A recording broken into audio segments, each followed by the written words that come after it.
शौकत यूसुफजई साहब, सर आपका सूबा भी बड़ा मुतासर हुआ है। न सिर्फ आपका सूबा बल्कि गिलगित बल्तिस्तान भी बहुत ज़्यादा मुतासर हुआ है। इवन ये कि आज़ाद जम्मू कश्मीर में हमने देखा वहाँ पर भी मसाइल हैं, बड़े चैलेंजेस हैं और बड़े कुछ चीज़ों का मैंने भी अपने इब्तिदाइये में इशारा दिया। आपकी नज़र में ये वजह क्या है? क्या क्लाइमेट चेंज और ग्लोबल वार्मिंग को ही इसका जिम्मेदार करार दे दें या कुछ हमारे भी कुछ इश्यूज़ हैं?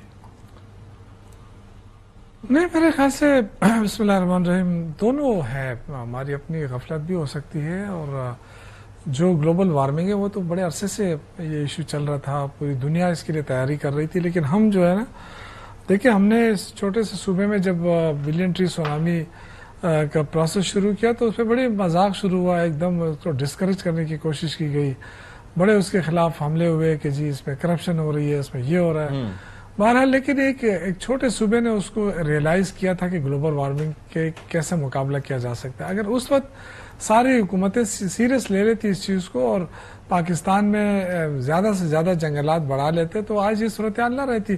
फिर बदकिस्मती से बीच में जो 6-7 महीने के जो निगरान हुकूमत रही खैबर पख्तूनख्वा में, उन्होंने जिस बेदर्दी के साथ जंगलात को काटा तो मेरे ख्याल से तारीख में इतना बड़ा जुल्म कभी नहीं हुआ होगा। और ये इसकी बाकायदा तहकीकात होनी चाहिए कि कितने नहीं, लेकिन काटा उस वक्त और ये वो बह के अब आ रही हैं, यानी कि आपकी गवर्नमेंट को भी एक अरसा हो चुका है, लेकिन अभी रिपोर्ट किया जा रहा है कि जी वहां पर बारिश हुई और ऊपर से जो हुआ तो उसके अंदर जो बह के आ रही हैं तो कटी हुई लकड़ियां भी वहां पर बह के आ रही हैं जो टिम्बर माफिया के पास थी।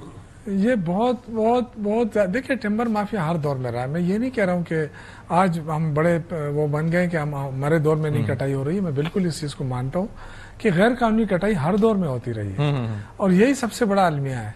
लेकिन ये कि उसमें सजाएं भी होती रही हैं। जब हुकूमत को पता चलता है, उसकी इंक्वायरियां होती हैं तो उसमें, लेकिन निगरान दौर में तो बिल्कुल आज़ादी रही ना। मैं हमारे घर के सामने से भरे भरे ट्रक गुजरते थे, लोग पूछते थे ये लकड़ियां कहाँ से आ रही है, कहाँ जा रही है। लेकिन उस वक्त तो देखे कोई पूछते, हम तो खुद छुपते फिरते थे, हम पूछ भी नहीं सकते थे।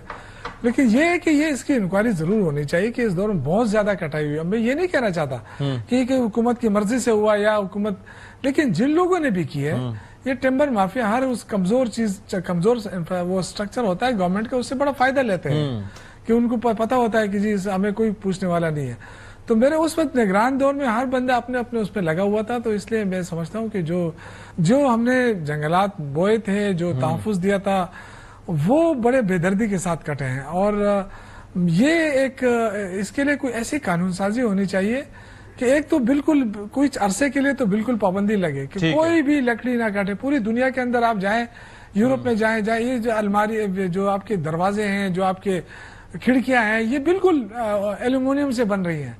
हम जाके ना लकड़ियां काट के लगा रहे हैं कि जी हमारा जो है ना दरवाजा जो लकड़ी का खूबसूरत हो। हाँ। तो और ये जो ये चीजें जो है ना, ये मेरे ख्याल से अगर ये सारी हुकूमतें मिलकर या गवर्नमेंट मिलकर एक डिसीजन ले ले, इस पे बिल्कुल बैन लगा ले, ये मेरा जंगल, ये हुकूमत का जंगल, ये सूबाई जंगल, कोई भी ऐसे जंगल नहीं हो, तमाम लकड़ियां जो है ना उस पर पाबंदी लग जाए। इवन घर के अंदर जो दरख्त है ना उस पर भी पाबंदी लगे कि जब तक वो इजाजत न ले उस पर शाम तक ना काटे। बिल्कुल ऐसे ही है, तब जाके ये मुल्क बनेगा। बिल्कुल ऐसे ही है। देखिए हम देखें नदी नालों के किनारे आपकी जो आबादियां बनती है, नदी नालों के किनारे जब आप उसको मना करते हैं, कहते हैं जी देखिए रोजगार छीनी जा रही है। अभी रिसेंटली स्वात का जो वाकया है उसके बाद अल-अमीन गंडापुर साहब ने ऐलान किया कि जी ये खत्म करें सारे तजावुज़ात। अच्छा। तो उनके खिलाफ एक महाज शुरू हुआ। फिर वही मीडिया फिर जाता रहा, लोगों से इंटरव्यू करता रहा, उन्होंने कहा जी देखें हमसे छीना जा रहा है, हमसे छत छीनी जा रही है, हमसे ये तो देखे पोलिटिकल लोग जो होते हैं ना वो जरा वो हो जाते हैं फिर। लेकिन मैं अगेन कहता हूँ कि हम सबकी जिम्मेदारी है, ये सारे जितने भी पॉलिटिकल पार्टीज हैं एक डिसीजन तो ले ना। बिल्कुल ऐसे ही चले। इस मुल्क को हमने कैसे चला रहा है? कराची का इशू कब से? 82-83 में पढ़ता था कराची में। 82-83 में कराची में पढ़ता था। उस वक्त भी जब बारिश होती तो गाड़ी फंस जाती थी। सदर में मैं एक दफा खुद फंसा था, वो सुजुकी वैन था मेरे साथ और कोई दोस्त है। आज भी यही सिचुएशन है, फंसे रहे पूरी रात, वो वैन वहीं पे खड़ी रही। आज भी वही सिचुएशन। तो मेरे ख्याल से हमें थोड़ा बहुत जो है ना आगे बढ़ने की जरूरत है। ठीक है।